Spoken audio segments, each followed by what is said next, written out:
barbershop conversation, guys. Feel free to hit the subscribe button. So don't forget tonight we're going live every night, Sunday through Thursday, 9 p.m. PST. I repeat, 9 p.m. PST, man.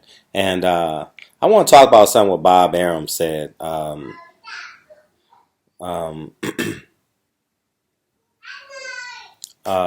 yesterday in our interview about going to Atlanta and tapping into the black market and potentially having it around a black holiday in terms of a black celebration.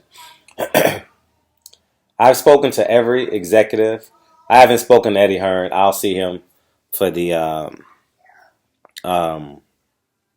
KSI joint. I've spoken to Stephen Espinoza a couple of times about it, and I've spoken to Eddie Hearn a couple of times. I mean, not Eddie Hearn, Bob Arum a couple of times.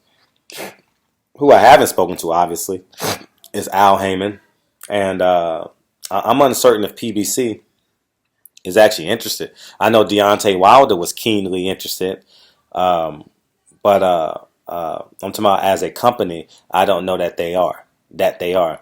And truth be told, Gary Russell fought back-to-back Mays on Malcolm X's birthday weekend, and they didn't patronize Malcolm X. They didn't patronize the culture. They just left it lone standing and just made it a boxing event. And I'll say this. I don't care what promoter gets on their backs of this, whether it's ironically Eddie Hearn, Bob Arum, PBC, Lou DiBella, Steven Espinoza now. He's probably a pseudo promoter now for Showtime. Uh, I'm going to be 100% behind it. And you say, why, how, and where? How about if a white man does it, Fred? Listen, 20 years down the line, the same promoter won't be promoting that event.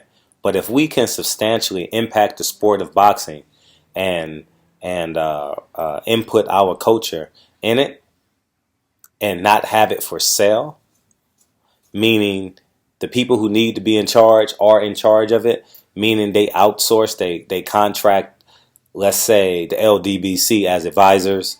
They pay us, but we ain't doing nothing for free, in my humble opinion. And if you exclude us in this event, we coming for you. And I'm just being as honest, as real as I can be. And I'm only speaking for myself, but I can make these assumptions. You're not going to exploit what I've been working hard on the past 3 years on YouTube. I'm not going to allow you to exploit it. I'm telling you that right now.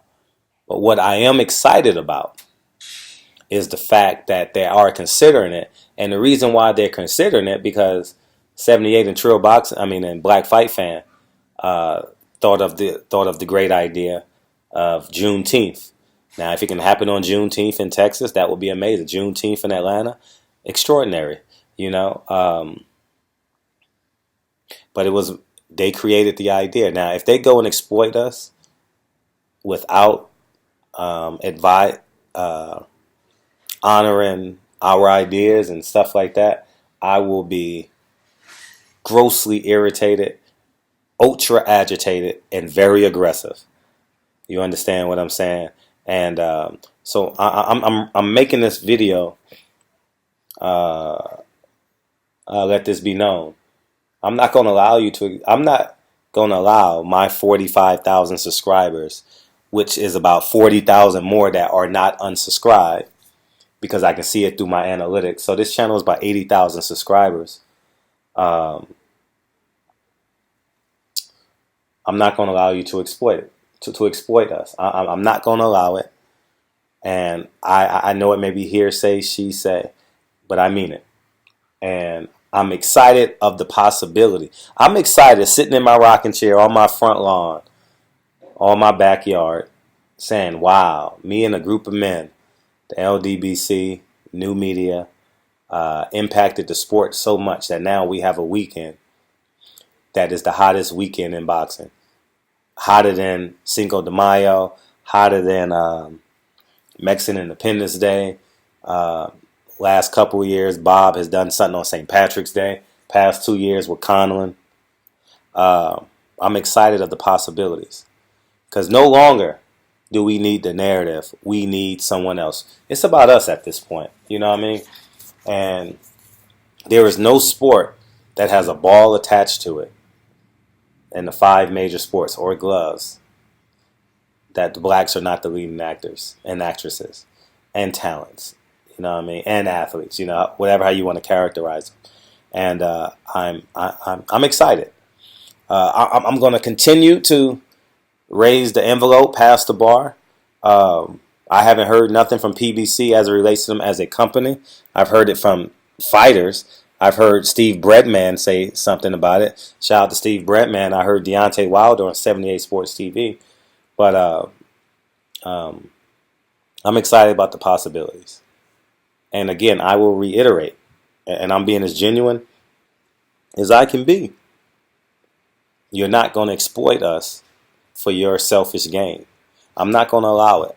All right. So if Bob Arum, Steven Espinoza, PBC, Lou DiBella, Eddie Hearn, if you're going to do it the right way, you're going to have to go through us. You understand? Hey, Kiki. You're going to have to go through us, okay? And say hi. Say hi. Are you going to act shy? Okay, go ahead. And if, what you want? Anyhow. So I just said all that to say that I can't wait. If it can happen in 2020, I'll be ecstatic. If it can happen in 2021, it's more realistic. Okay? Yeah. All right. So as you can hear Kennedy's voice, we doing this for generations, man. Here for the long haul. And I'm excited to be an asset to it. Okay? And I'm even willing to invest in the first year. You know what I mean? Just to make it happen, you know, and we'll move forward.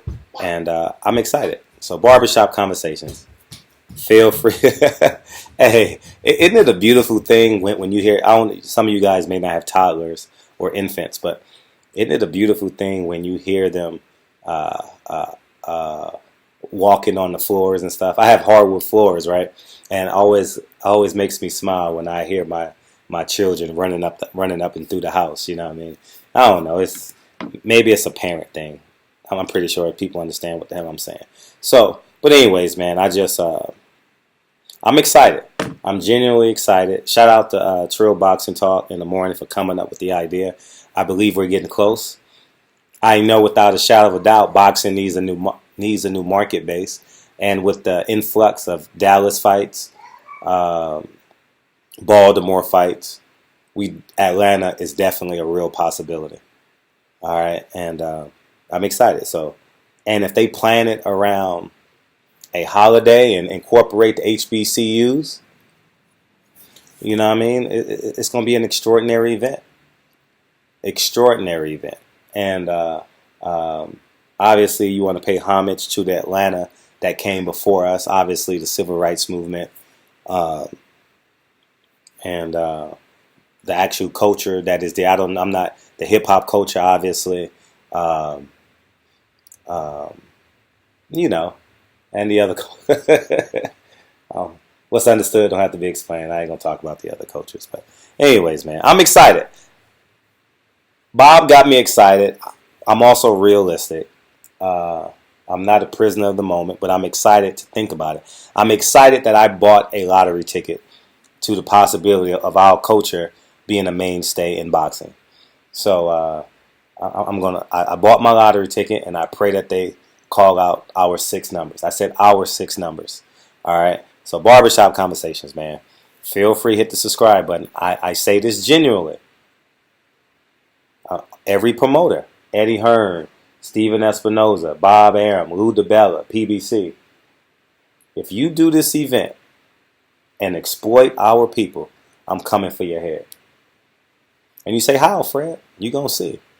Barbershop conversations. And I don't mean it in a death threat. I'm talking about business. I'm going to hurt business. Guaranteed. Barbershop. But also, if you don't exploit us and do it the right way, hey, you get more bang for your buck. If my brothers are an asset to what we created, you win. We win. Our culture wins. Boxing wins. Barbershop, and in the years to come, you're gonna have people lobbying to be on that event.